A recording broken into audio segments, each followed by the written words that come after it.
Ontario's Alcohol and Gaming Commission is proposing a ban on gambling ads that feature athletes and celebrities.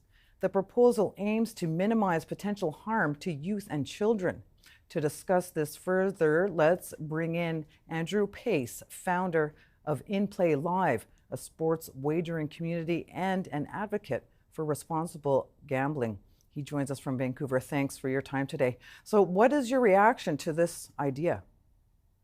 Well, I think when it comes to celebrity endorsements, obviously it's an effective form of marketing. Otherwise, these companies wouldn't be using that as a practice in their organizations. And we've got these massive sports books. They're publicly traded, multi-billion-dollar companies.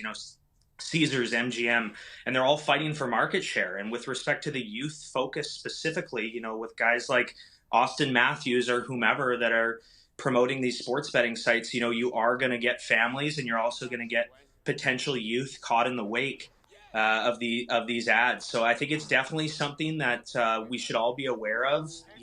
Anyone that is sports betting should definitely be aware that this is a space that contains potentially dangerous aspects of money loss that can affect your family. And also, yes, the children of Ontario and of Canada are being exposed to their heroes on these ads. Yeah, and how would you describe the impacts, the other impacts aside from monetary, that athletes and celebrities have on influencing betting? Right. Well, geez, I can remember buying Nike because of Michael Jordan. And, a lot of these celebrities aren't actually able to place the wagers themselves. But a lot of athletes have in the past struggled after their careers are over. So they're looking for revenue streams, right? So we've got the sports books making money off of sports betting, the government profiting from sports betting as well. A lot of organizations like the Blue Jays are working with the Score Bet, and they definitely have a huge amount of influence on children as well.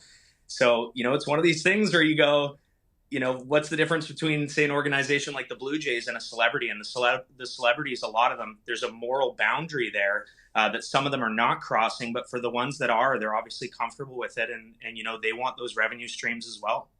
What other advertising methods could they turn to?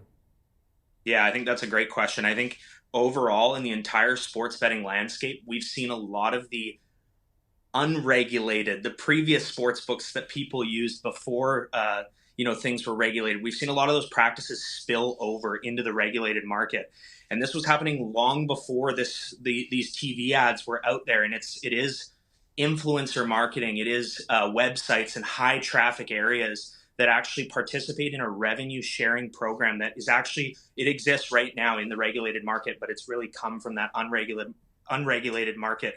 And that is where you promote sites on, through these major channels, social media, your website, etc., and you actually generate a percentage of loss from the customers that click through your links. And that's already happening, and that's certainly what the sports books will turn and look to should more restrictions come into place.